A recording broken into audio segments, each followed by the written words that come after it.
Hello everyone, this is the Deputation here, and I'm just going to be doing another eBay unboxing. Haven't done one of these in a little while, and just there's really no meaning for that. I mean, I try to do them I try to get something off eBay every now and then, but it's not like I want to get something every week. But the eBay unboxings are always fun.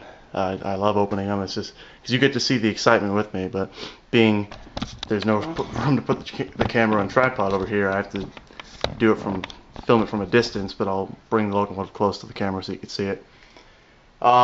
This is a TYCO Milwaukee Road E7, and saw this on eBay. It was poorly listed. It was listed as vintage TYCO locomotive, and for $15 free shipping in California, which is where I live, and no one even challenged me. $15 free shipping in California.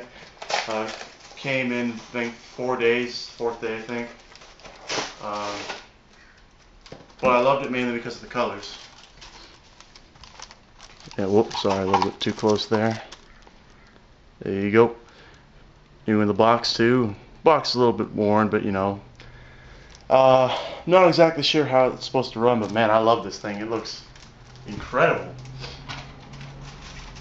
We'll see how it runs without lubrication at first, and then lubricate it later on if it needs.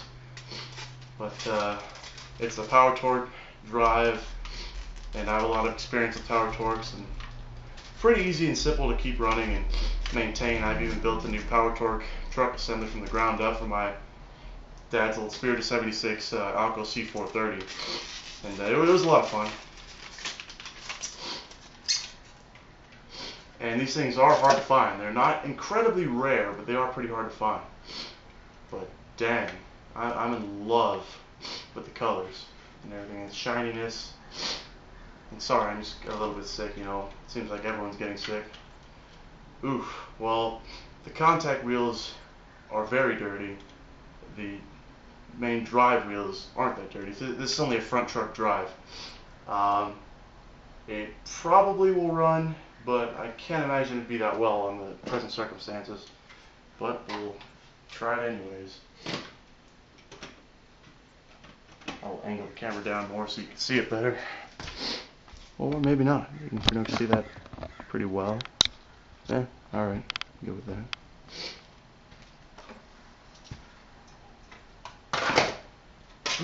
Okay.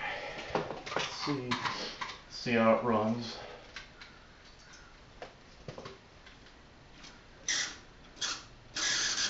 I see.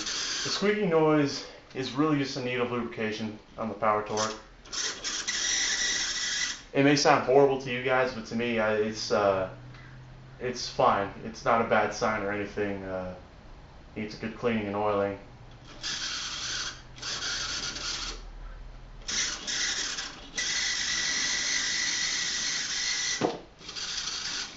Yeah, I can see the contact wheels are sparking up a storm. That's because they're not clean. The track is really clean. The traction tires on the front drive wheels seem to be kind of flipping around. Just trying to take a look.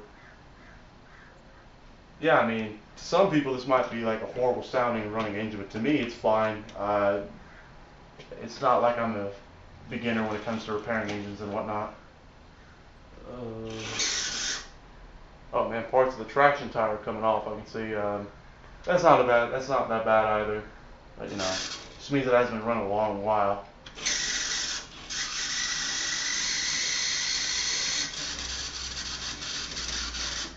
probably killing your ears, so I'll probably stop, and there's going to be another part in this video of after it's lubricated and working good. But that's the unboxing and the first impressions of it. Show you it. Oh, sorry, my camera's kind of out of focus. But on the side it says the Milwaukee Road.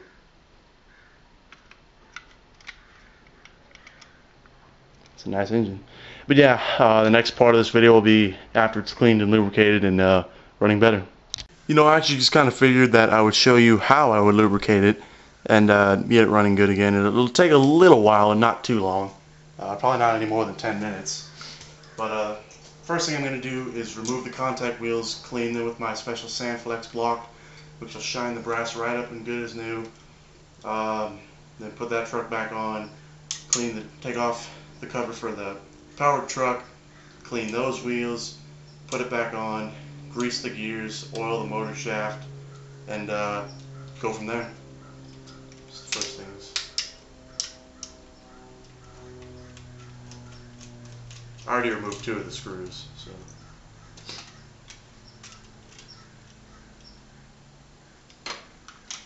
Whoops, my bad. And see, take my old Sandflex block, sorry. And being I've done this so many times on wheels, there's actually like little indents and like caving inside, so it's like almost perfectly shaped to the form of a wheel casting, a flange. So then it's easy just to clean it right up. I'm gonna try to show you the results just from a couple seconds of rubbing, I swear. Man, the camera is so bad out of focus, I'm sorry, because it's so used to being zoomed in. But you have a really dirty side, and then you're right there. So right there's the clean side that I just did it seconds, and then there's the dirty side. So you can kind of see how well this block actually works. And I get mine at the train store I always go to, the Roundhouse down in North Hollywood, California. But you can get these off Amazon. I've seen them comes in packs of 3, but with different grits. They're different types of blocks meant for different things. But this one I've been able to use it on everything with. It'll clean track, it'll clean wheels, metal and plastic, it'll clean chrome plated fixtures like handrails and whatnot. Doesn't matter if it's nickel, silver, or brass, it'll clean it and do it well.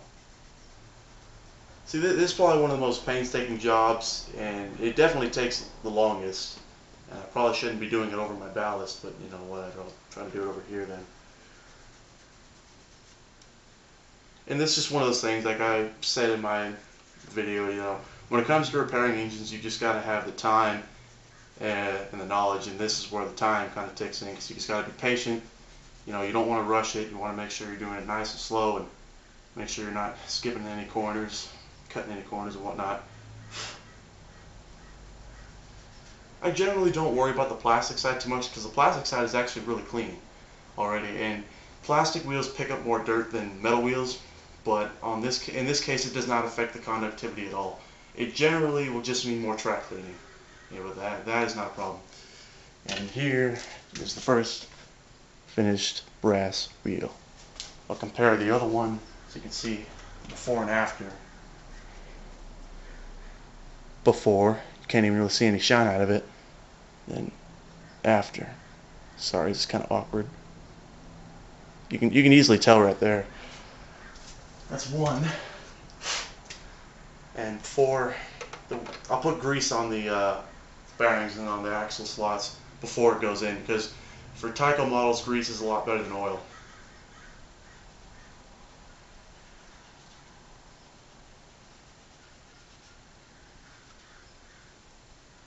And most of the time with eBay finds, this is the typical work I'm used to. You know, sorry, that was my phone vibrating. Yeah, this is the work I'm used to, cleaning wheels, oiling. It shouldn't really need anything else, but TYCO Powertorques are very, very tricky. And I'm sorry, I'm just going to have to do this off camera because I don't want to get any on the ballast, really. Because it's almost like an eraser, you know, crumblies out, fall off, you know, after you're using the block on the wheel. But you know, this type of painstaking work, it really pays off in the long run, because then you won't have to do this as much. Because these contact wheels don't get very dirty when they're cleaned, and once I use the locomotive. Because personally, I don't run engines that much. I like repairing engines more. It's more fun. And as I've said a lot of times, the only time I ever really like to run engines is fresh off restoration. You know, to see them run for the first time. And that's it. That's with this case too. But TYCOs were really abused. You know, kids had them, ran them as fast as they could, and you often find so many dirty wheels and messed up Powertorques. They're really tricky. It's just people who aren't familiar with them. You know, the wire needs to be just right in a certain position. Wheels have to be clean. There can only be just barely a little bit of oil on the motor shafts, on the armature shafts, or else it'll screw things up. And I have 3 Powertorque engines that are operational right now. One of them is a Chessie TYCO 630.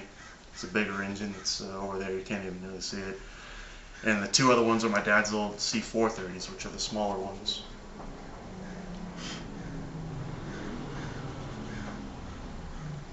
So you don't have to get the wheels perfect, more or less. You just have to get them good enough to where you really don't see any spots. You know, there could be little tiny spots here and there, but me, I'm kind of a detail freak with this stuff, you know. That is wheel number 2.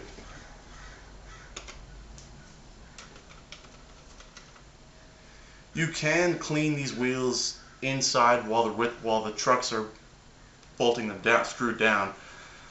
But the reason I don't is because you would get all these like shavings on the gears. You just don't want that. You can do it on the contact wheels, but then if you had oil in there, the oil would mix with that and it wouldn't end well. It wouldn't have a free motion. Because what I did on my TYCO 630 was I took a file and expanded the bearings so that they have more room, so it's a more free motion.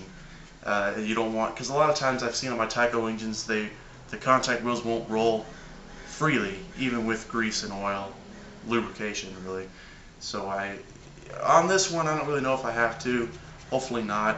It's not that big of a deal, but it's, you know, just one of those things. The 630's really benefited from it. I'll tell you that. Well, this wheel I'm actually going a little bit faster on.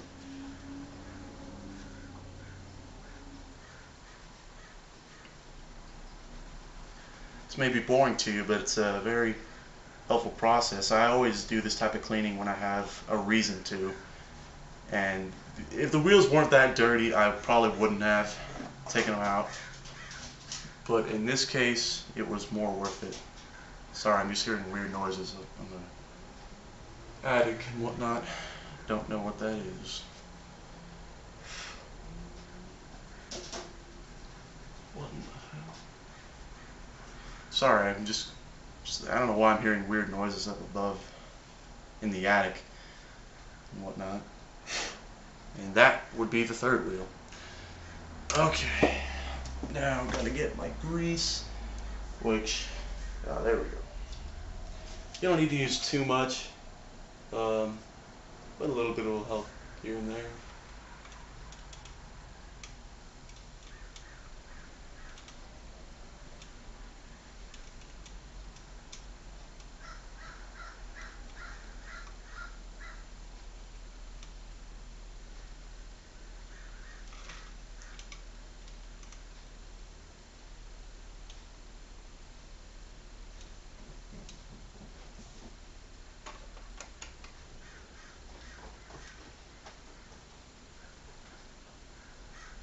Sorry, I'm just totally thrown off of what is making noises. Oh well, but when you're putting the wheels back, if you can look at them first, but the brass side is always opposite the brass side of the power trucks. I can show you what exactly that means in a second.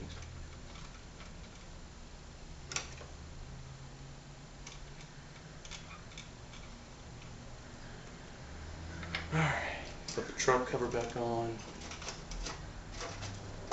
Screws back in.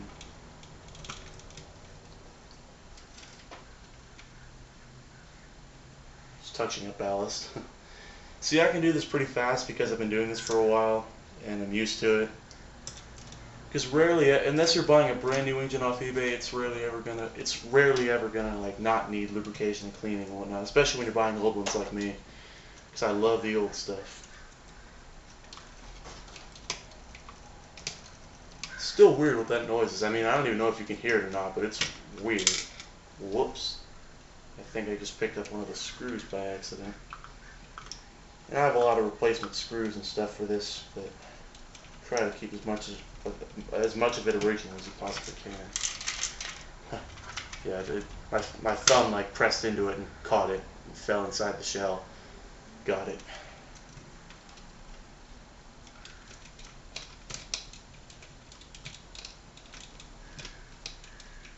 Oh, first part is done.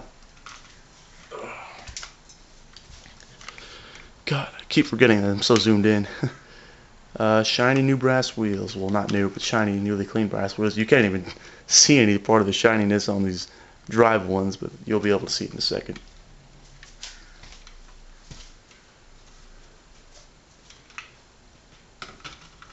If you don't want to see the cleaning stuff and oiling, just skip to the end of it. I'll probably put in like a annotation that tells you just skip to this time, so and so, if you want to see it running, the end results. Won't be much longer now, probably about another 5 minutes.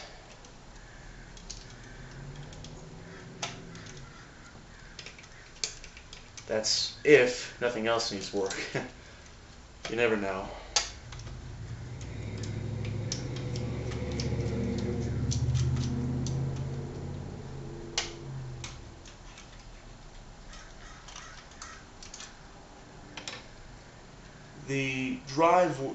The main drive wheels, flywheels, they aren't as dirty as the contact plate wheels, but you know, still need cleaning because they're the more important ones, more or less, because they're the ones that are actually powering the engine, the front truck. And it helps when you have like an indent, because I've done this so many times, because then it's just you find it perfectly and just it doesn't take as long as it usually would. There's a couple different spots I have, but some of them get too deep because I've used them too much. I have two of these Sandflex blocks. Blocks. I don't know where the other one is. I keep misplacing it, but both are pretty heavily worn. I've had this one for probably about 2 years, and it's still working like a charm.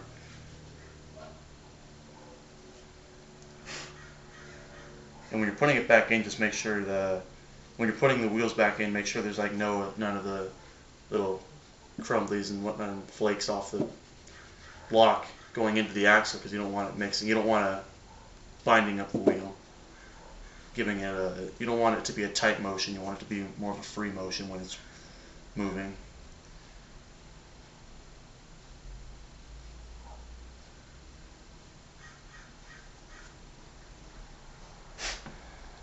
Some of them take longer than others.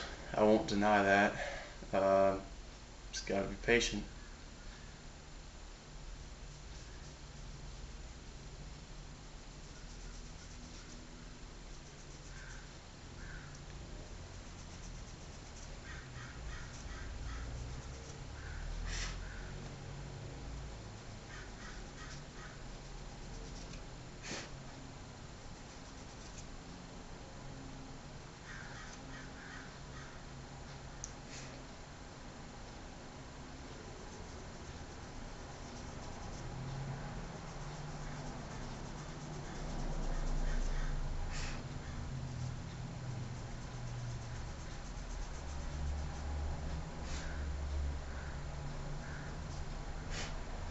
It's gonna be a long video.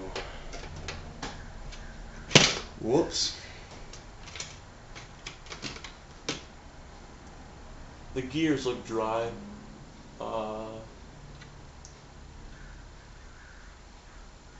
But pretty good nonetheless.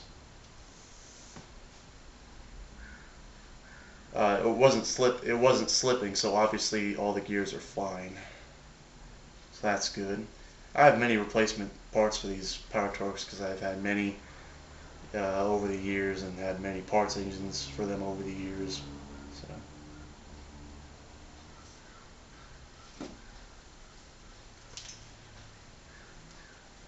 Trying to speed this up but still do a good job, because I don't need to have you guys watching for like 10 minutes straight, just me cleaning wheels.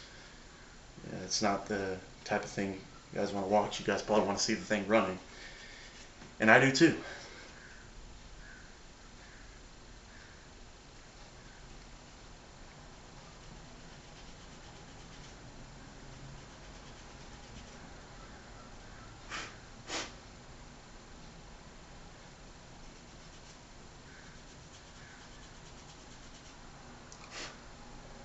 Like I said, the only time I ever really remove wheels from an engine, whether it be drive wheels from a steam engine or wheels off a diesel engine, is if they're too dirty that it'd be too much of a pain to clean them while they're running. Because usually what I do is you clean the side that it's on. It'll rotate. You just move it maybe about barely even like a couple millimeters, just so you can get to the other quarter, like part of the wheel. You clean that part, move it again, clean that part, then the last part, and finally you've got a good cycle of clean wheels. And that part somewhat takes longer. This I just find more easier to do because I can do a better job cleaning the wheels like this than I can if they're in the truck or the frame of the steam locomotive. On steam locomotives, the only time, because on a steam locomotive they're open and you can clean them from the sides and in more ways than you can a diesel locomotive. So rarely ever do I drop wheels from a steam locomotive to clean them, because then you have to remove all the linkage, and it's just not fun. I only do that during rebuilds and repairs that involve running gear, because as we all know, I love repairing running gear, frames and wheels and rods. It's what I live for.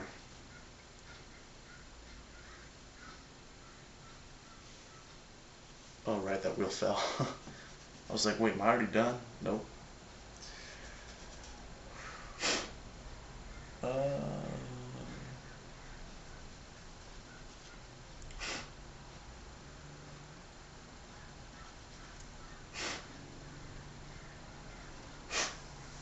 It may be boring to you guys right now, but just you wait. These locomotives don't make themselves run. Good, at least. Thing is, you get such dirt marks when you're holding the axle, because at one time there was oil and grease on that, and the residue is still there and gets on your fingers. Just water will get that off. No need to freak out about it.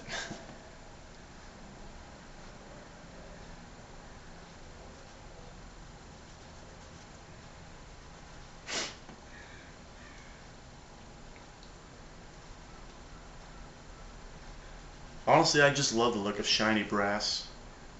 Mainly because it's just cool to see how good it looks, but brass is not a good conductor of electricity in trains. That's why the older engines used to be brass, because nickel silver wasn't really around and wasn't really tested with much. And today it's all nickel silver. I have a couple engines that operate, well, all the TYCO that are operational are brass pickup, and they work fine, but brass just gets dirtier faster. It's not as good of a conductor. The only upside is you get more pulling power or tractive effort than you do nickel silver.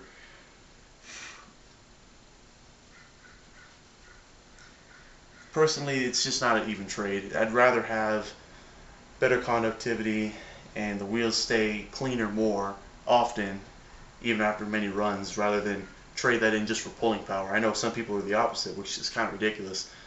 Model trains weren't built to pull tons of things. They're just built to be enjoyed and cared for, and that's where you find me. I almost never test the pulling power of engines. Sometimes I do accidentally, because I'll give a locomotive too much weight that it can't handle. Then you learn from your mistakes. And I know I'm rambling kind of randomly, but you know, rather than just sit here awkwardly and me just sit there just rubbing in. At least this way it's not as awkward of a video, and there's not an awkward vibe. Almost there, on the home stretch.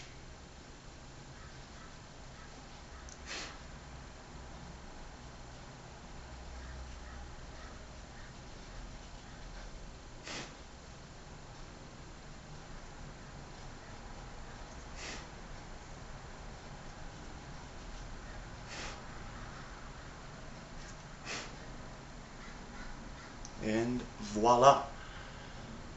All three brass wheels have been cleaned. I'm gonna put grease on the gears at this time. Well, I'll oil the motor shaft first. There's my label. On both sides, it's pretty good to do that. It's hard to see.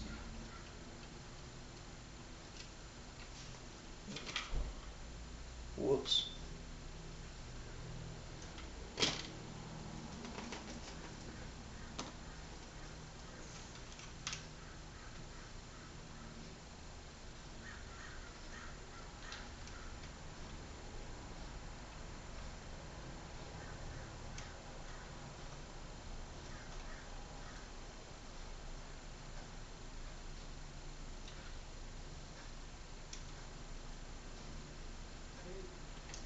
Yeah, I'll be right back. Oh, sorry about that, guys. My dad just got home and just talked to him and everything, and he said that it was crows that keep landing on the roof because it's we have olive trees around. They keep trying to get at the olives and whatnot, so that's what was walking on the roof. I don't even know if you guys heard that, but I certainly did. Greased the axles and the gears, cleaned up all the wheels. I just put the truck on. I just got to screw it down, fire it up, and we'll see how it works now. At first it may sound the same, and that's perfectly fine. It's not going to sound different right away. It needs to get used to running, you know, having lubrication and whatnot.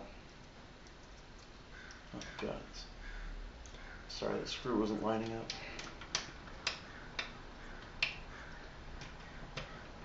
A lot of times I'll use a flathead screwdriver for Phillips heads just so you don't strip them. It's a precaution, I guess.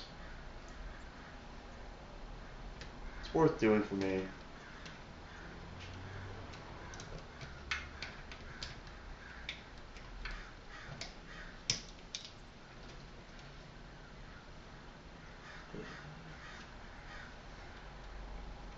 I use Labelle lubricant. Personally, I think it's the best stuff on the market today. It'll do wonders for steam and diesel engines. I've found so much improvement ever since I started using it a couple years ago. Everything with that. Just trying to pinpoint.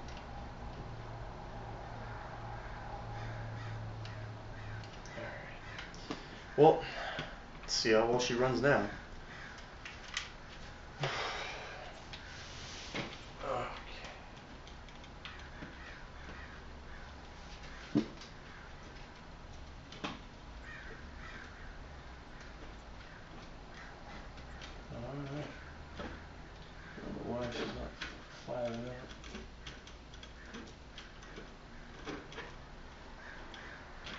Unless I was wrong and the contact wheels had to be on the other side, but I don't think so.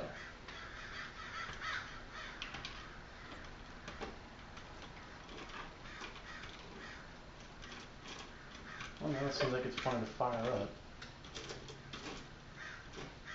Whoa, it is overheating. Oof.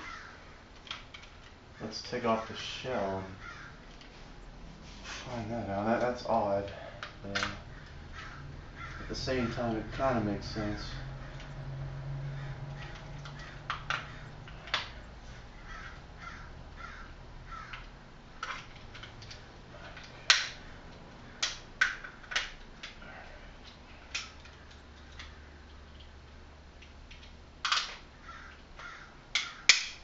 Oops.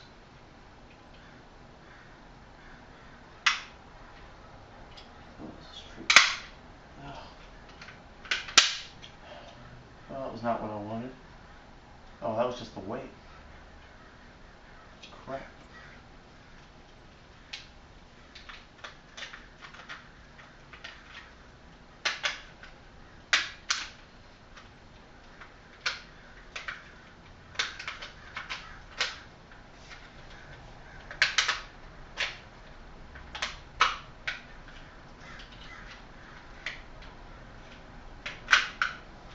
I'm just gonna skip this part. I'll figure out why it's not running and give you a full status report. So I'll be right back.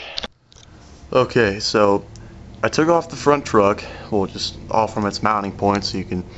It's still like when I did that, it's still attached, yeah, but you can look at it and hold it, and clearly it was evident that this locomotive was run on carpet probably its entire life, because on the pinion gear, on the geared side, which is a part of the armature shaft, it had a huge ring of lint and carpet fiber all the way around it, and that is probably what was causing the overheating. And it's still doing it now, and I did almost all I could to try to get all of it out. Still a little bit overheating. Still got to work around it. I'm sorry, I don't even know exactly what direction this thing's trying to fire up in. Oh yeah, there we go. Probably should turn that off. Yeah, you You can see it's overheating somewhat. From that angle you kind of can't, but I'm going to try to get it to fire up. Come on.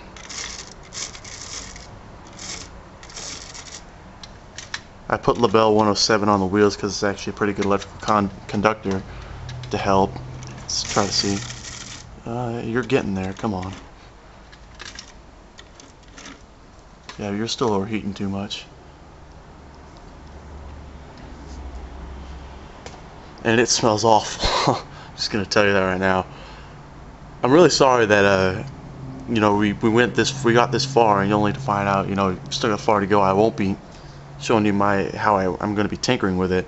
This will be the next video you should see of it running. Sorry, that was kind of a disappointment. You know, you saw me doing all that work, and to only have it overheat now is a bummer. But yeah, it's just eBay things. You know, it's 50-50 chance it's going to run good, or it might not. And in this case, it needs more work than I thought it would. But I guess I'm not at all surprised. It's not at all the first time that's happened. But I love this engine without a doubt. And you know, it's might take a little while for it's running perfectly. But you know, I'll get it running. That's for sure. So just stay tuned again. Hey guys, just here to give you kind of an update. Pulled off the PT plate, Powertorque plate, unscrewed it, put new springs and brushes in it, thinking that would help because it's helped a lot of my engines, and still nothing. It overheats like no tomorrow. It's absolutely ridiculous. I mean, it could have a chipped gear somewhere. It's kind of the way I think it might be. I would have to take a look again.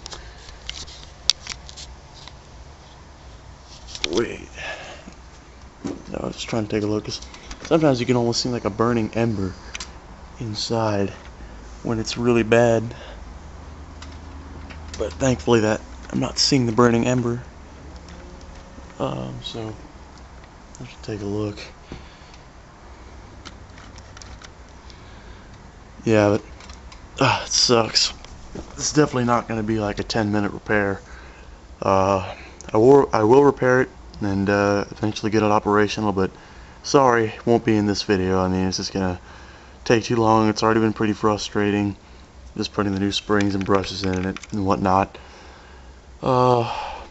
It might need a new Powertorque truck, and thankfully upon this huge deal I've got going on with JM Colts 95 John Miner, he already bought 2 TYCO Illinois Central Gulf Algo 630s, which is the exact same type of engine as my Chessie 630 number 1102, fresh off its restoration.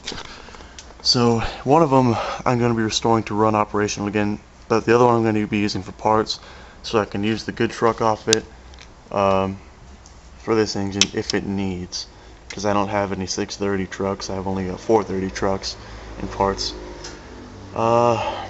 Yeah, I mean, just like I said, Powertorque's really tricky, but I certainly did not expect to have this much work being needed, more or less, on this engine. Yeah, I think it's dead.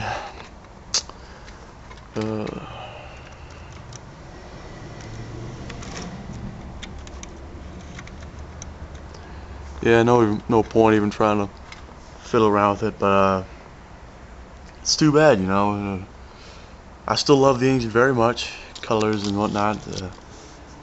This should not at all change your opinion on how TYCO engines work. It's just another eBay find, and clearly had a hard life.